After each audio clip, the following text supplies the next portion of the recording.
नमस्कार। आज की क्लास में जो हम लोग पढ़ेंगे केमिस्ट्री का ट्रिक्स जानेंगे। बेहतरीन ट्रिक है, हर एग्जाम में यहाँ से आपके क्वेश्चन पूछे जाते हैं, तो आप लोग एकदम ध्यान से देखिए, शुरू से अंत तक देखिए, मजा आएगा। अब आप कहिएगा सर ट्रिक क्या बताने वाले हैं, तो ट्रिक हम आपको सबसे पहले आप जानते होंगे अम्लीय के बारे में। अम्लीय ऑक्साइड, क्षारीय ऑक्साइड जानते हैं ना, क्योंकि यहाँ पर सबसे पहले पढ़ेंगे उभयधर्मी ऑक्साइड। उभयधर्मी ऑक्साइड, और उभयधर्मी ऑक्साइड को इंग्लिश में बोलते हैं एम्फोटेरिक ऑक्साइड। और ये उभयधर्मी ऑक्साइड उसको कहते हैं जिस ऑक्साइड में दोनों गुण पाया जाता है। किसका किसका? अम्लीय का भी और क्षारीय का भी। अगर अम्लीय और क्षारीय दोनों का गुण पाया जाता है तो वैसे ऑक्साइड को बोलते हैं उभयधर्मी ऑक्साइड।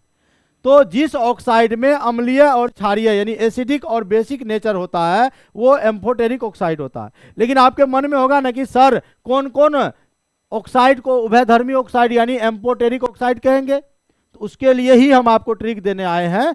तो जिस ऑक्साइड में अम्लीय गुण भी हो और क्षारीय गुण भी हो, दोनों गुण होगा, उसको उभयधर्मी बोलेंगे। और इसके लिए आपको एगो ट्रिक याद रखना होगा। बता दो ट्रिक क्या? वो ट्रिक क्या है भाई साहब? कहिएगा जनाबे अली। जनाबे अली एक लड़का का नाम है। जनाबे अली बेकार गाया पंजाबी सॉन्ग। पंजाबी सॉन्ग। अब आप इसका मतलब नहीं समझोगे। जनाबे मतलब हो गया जिंक, अली मने एल्युमिनियम, बेकार मतलब बेरिलियम, गाया मतलब गैलियम, पंजाबी मतलब पीबी, और सॉन्ग मतलब एसएन। अगर ये सब जो हम लिखे हैं इनके ऑक्साइड जो भी होगा, इनके ऑक्साइड जो भी होगा, जैसे जिंक के ऑक्साइड क्या होगा? ZnO। तो बताओ ZnO ये जिंक का ऑक्साइड है। और इन ऑक्साइड के बारे में पूछेगा, बताओ ये अम्लीय है कि क्षारीय है, क्या उदासीन है? तो बोलिएगा इसमें जिंक आ गया ना, जनाबे माने जिंक। अगर ये सब रहेगा तो उभयधर्मी ऑक्साइड होगा। तो कहिएगा ZnO जो है उभयधर्मी ऑक्साइड है, एम्फोटेरिक ऑक्साइड है। पूछेगा बताओ MgO क्या है, मैग्नीशियम ऑक्साइड क्या है, अम्लीय है, क्षारीय है, उभयधर्मी है? तो क्या जनाबे अली बेकार गया पंजाबी सॉन्ग जो मैंने ट्रिक बताया, क्या आप इसमें देखो मैग्नीशियम है? नहीं है।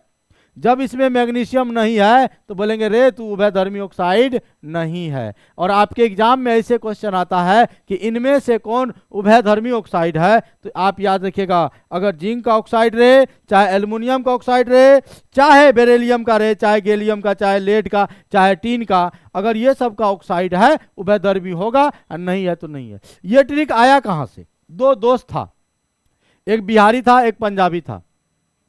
पंजाबी लड़का जो है गया इंटरव्यू में उससे पूछा तुम कहाँ के हो? बोला पंजाब से।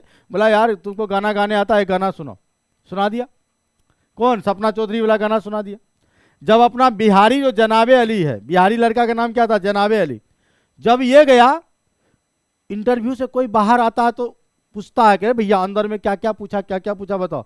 जनाबे अली बोला कि हम सपना चौधरी का गाना गाए। जनाबे अली भी जाके अंदर में वही गाना गा दिया। तो पंजाबी लड़का जनाबे अली को कहा कि जनाबे अली बेकार गाया पंजाबी सॉन्ग, अगर तुम पंजाबी सॉन्ग नहीं गाता तो सेलेक्ट हो जाता। तो ट्रिक याद रखिएगा, अगर उभयधर्मी ऑक्साइड के बारे में आपसे कोई पूछेगा कि इनमें से कौन सा उभयधर्मी ऑक्साइड है, एम्फोटेरिक ऑक्साइड है, तो कहिएगा जिस ऑक्साइड में अम्लीय और क्षारीय दोनों का गुण पाया जाता है, दोनों का गुण मौजूद रहता है, वैसे ऑक्साइड को उभयधर्मी ऑक्साइड कहते हैं। और उभयधर्मी ऑक्साइड जिंक का ऑक्साइड हो सकता है, एल्युमिनियम का ऑक्साइड हो सकता है, हाँ बेरिलियम का ऑक्साइड हो सकता है, गैलियम का ऑक्साइड हो सकता है, लेड का ऑक्साइड हो सकता है, ये सब टीन का ऑक्साइड हो सकता है। ये जितना भी ऑक्साइड है ये सब उभयधर्मी ऑक्साइड है, एम्फोटेरिक ऑक्साइड है। ठीक है? कैसा लगा ट्रिक? अच्छा लगा होगा तो लाइक शेयर जरूर कर दीजिएगा, और पसंद आया तो दिल में ना तो दिमाग में भी नहीं, समझ रहे हैं? तो उभयधर्मी ऑक्साइड हम समझते हैं कि आप लोग का क्लियर हो गया होगा। तो फिर मिलते हैं छोटे से ब्रेक के बाद, तब तक बने रहिए, जुड़े रहिए केमिस्ट्री पॉइंट पूर्णिया से। बहुत बहुत धन्यवाद।